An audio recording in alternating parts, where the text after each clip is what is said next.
Денешната пресконференција на Социјалдемократскиот сојуз е само слика за нивната слабост и само признание за погрешните политики.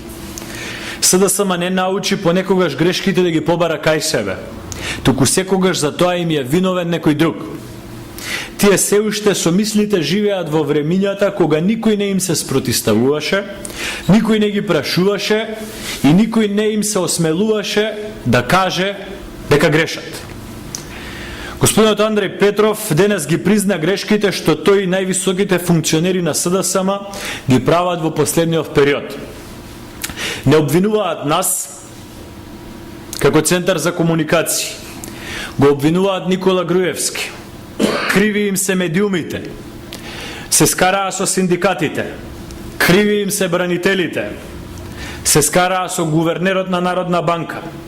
Се караат со невладините организации. Сите се криви за тоа што на СДСМ не му оди и не ги бива.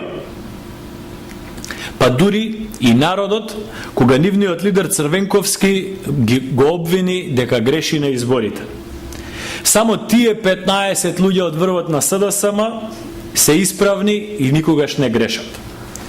Денес стана уште поочигледно дека СДСМ, барајки виновник, во сите други всушност призна дека самата си е виновна за сопствените неуспеси.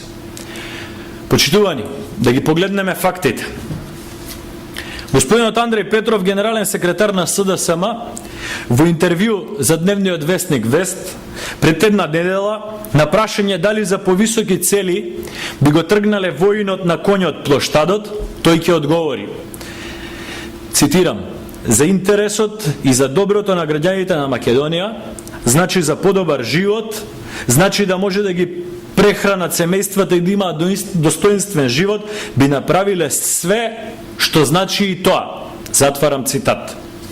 После силните реакции во јавноста, денес господинот Андреј Петров вели: со почит ќе се однесуваме кон се што е изградено и нема да рушиме ништо. Двете изјави се целосно спротивни една на друга. Со првата изјава вели дека ќе го тргнат воинот на конј, со втората велат дека нема да го направат тоа. Ние сме криви. Медиумите им се криви. Цел свет му е крив на господинот Андреј Петров. Или самиот тој ги менува изјавите и сака никој да не му спори за тоа. Каде му е конзистентноста на господинот Андреј Петров и на СДСМ? Или морал да зборува нешто што не сакал, или пак секој ден ги менува своите ставови. Вториот пример. Господинот Стево Пендаровски, кога го представуваат за експерт за безбедност, во текот на вчерашниот ден го рече следното. Цитирам, отварам наводници: јас сакам да ги адресирам корените, не сакам ова што излегло на земја и да го гледаме сите, не може само со пендрек, само да се обидувате, мора да разговарате. Затворен цитат. Ние вчера го прашавме господинот Пендаровски каде тој виде пендреци, палки во последните неколку дена при обезбедувањето на протестите и дали виде дека некој припадник на Министерството за внатрешни работи употребил пендрек, односно палка. На протестите, и на едниот и на другиот, имаше голем број на граѓани, имаше огромен број на новинари и сниматели. Никој ниту извести, ниту кажа, ниту пак виде дека било кој припадник на Министерството за внатрешни работи употребил пендрек, односно палка. Не може и не е прифатливо во нормална држава да излезе некој, па макар и Стево Пендаровски, да споменува пендреци, да инсинуира дека се употребувани, а да не ја кажува вистината. Ние упативме фер понуда до него, која и денес ја повторуваме. Или да докаже дека било така како што тој тврди, или да си замине од политиката. Тоа е фер понуда. Не е нормално врз плешките на припадниците на Министерството за внатрешни работи да префрлите вина дека употребувале пендреци, односно палки, а не го направиле тоа и да очекувате никој да не реагира. Кога сте фатени во лага, не може да ви е крив полицискиот синдикат, не може да ви е крив Груевски, не може да ви биде крив Центарот за комуникации на ВМРО ДПМН. Кај вас е проблемот. Во конкретниот случај, кај господинот Пендаровски. Или нека си стои на зборот, или нека го прифати срамот. Третиот пример. Господинот Зоран Заев во саботата од новинар добива две прашања. Првото прашање е, цитирам: дали го поддржувате проектот на градоначалникот Стефчо Јакимовски за реконструкција на фасадите во општина Карпош? Тој во својот подолг одговор на првото прашање, меѓу другото, вели, цитирам: секако дека го поддржуваме. После тоа го добива и следното прашање. Цитирам: ист таков проект има и општина Центар. На што Заев го одговара буквално следното. Отварам цитат: јас се надевам дека позитивните пракси ќе се следат од другите општини. Лично Струмица има следено позитивни пракси од многу општини кои што ги водат градоначалници на ВМРО-ДПМН. Ако е добар пример, треба да се практикува. Ако има позитивен резултат во мојата општина или во било која друга општина, затварам цитат. Почитувани, кој му е крив сега на Зоран Заев? ВМРО-ДПМН го натера Зоран Заев да говори афирмативно за проектите на градоначалникот на општина Центар. Медиумите измислија нешто. Човекот претерал во муабетот. Фалејќи го Стефчо Јакимовски си продолжил да го фали и Владимир Тодороvić. Кој е крив?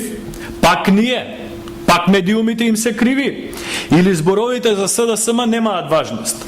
Тоа што Зоран Заев е подпредседател на СДСМ и треба да знае што зборува и да ја мери тежината на секој свој збор, за СДСМ нема никаква важност. Четвртиот пример. Оној за кој што очекувано се крена најмногу прашина. Е случајот на личниот коментар на господјата Наташа Савова. Споделувајќи ја веста и фотографиите од протестот во поддршка на уапсените за петкратното убиство кај Смилковското езеро, господјата Наташа Савова напишала, цитирам: барем метата не ја утнаа. Почитувани, тоа нити Центарот за комуникации на ВМРО-ДПМН го измисли, ниту медиумите сами го напиша, а Наташа Савова со вчерашната изјава призна дека е нејзино дело. Она што ние го направивме е да ја подсетиме и прашаме господја Савова и да ја кажеме дека метата и цел на овие протести беа искршени прозорци на зградата на владата на Република Македонија, повредени 6 полицајци и неколку сниматели и фоторепортери. Тоа се фактите, а не толкувањата. Што беше метата за Савова? Кршењето на државен имот, изграден со пари од граѓаните, кој дополнително е имот кој символизира државност и суверенитет на Република Македонија. Или за Савова мета беа 6 повредени полицајци и неколкуте репортери и новинари. Во својата омраза кон ВМРО-ДПМН, господјата Савова очигледно не мерела што пишува. Сите сега се криви. И Центарот за комуникации на ВМРО-ДПМН, и Груевски, и полицискиот синдикат, и бранителите, и новинарите, и медиумите. Само господја Савова никако не е крива. Колегите од СДСМ очигледно дека имаат неконзистентни политики. Градат ставови од ден за ден. Ги менуваат изјавите во зависност од околностите, навредуваат и омаловажуваат. И повеќе никој не смее според нивната логика да им каже дека не се во право. Тоа е ароганцијата на СДСМ. И повторно ќе се караат со сите, и пак нема да научат дека проблемот за неуспесите на СДСМ е исклучиво во раководството на СДСМ. Благодарам.